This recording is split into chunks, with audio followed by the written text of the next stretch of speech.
தாய் தமிழ் உறவுகளுக்கு வணக்கம். தமிழ்நாடு முன்னாள் முதலமைச்சர் சற்று முன் கைது செய்யப்பட்டார். தமிழ்நாடு முன்னாள் முதலமைச்சர் சற்று முன் கைது செய்யப்பட்டார் என்ற தலைப்பில் இந்த காணொளியை காண்கிறோம். தஞ்சாவூரில் நடைபெற்ற ஒரு பொதுக்கூட்டத்தில் உதயநிதி ஸ்டாலின் பெண்களை அவதூறாக பேசியதாக கூறி புகார் செய்யப்பட்டது. காவல்துறையினர் கைது செய்வதற்காக உதயநிதி ஸ்டாலின் வீட்டிற்கு வந்துள்ளனர்.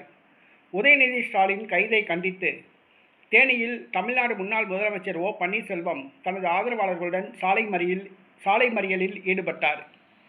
சாலை மறியலில் ஈடுபட்ட ஓ பன்னீர்செல்வத்தை காவல்துறையினர் கைது செய்துள்ளனர். உதயநிதி ஸ்டாலினை கைது செய்ய வந்த காவல்துறையினர் தற்பொழுது பேச்சுவார்த்தை நடத்தி கொண்டிருக்கிறார்கள். உதயநிதி கைதை எதிர்த்து தேனியில் சாலை மறியலில் ஈடுபட்ட தமிழ்நாடு முன்னாள் முதலமைச்சர் ஓ பன்னீர்செல்வம் கைது செய்யப்பட்டு காவல் நிலையத்துக்கு அழைத்துச் செல்லப்பட்டுள்ளார்.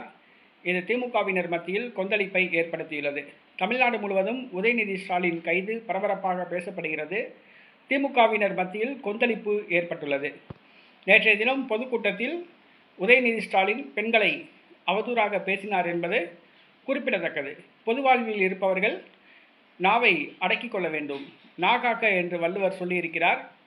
பொது வாழ்வில் இருப்பவர்கள் கண்ணியமாக பேச பழகிக்கொள்ள வேண்டும். ஆனால் திமுகவை பொறுத்தவரை கருணாநிதி, உதயநிதி ஸ்டாலின், தீப்பொறி ஆறுமுகம், வெற்றி கொண்டான், சிவாஜி கிருஷ்ணமூர்த்தி, கவிதா போன்ற பல பேச்சாளர்கள் ஆபாசமாக பேசக்கூடிய பேச்சாளர்களாகவே உள்ளனர் என்பது குறிப்பிடத்தக்கது.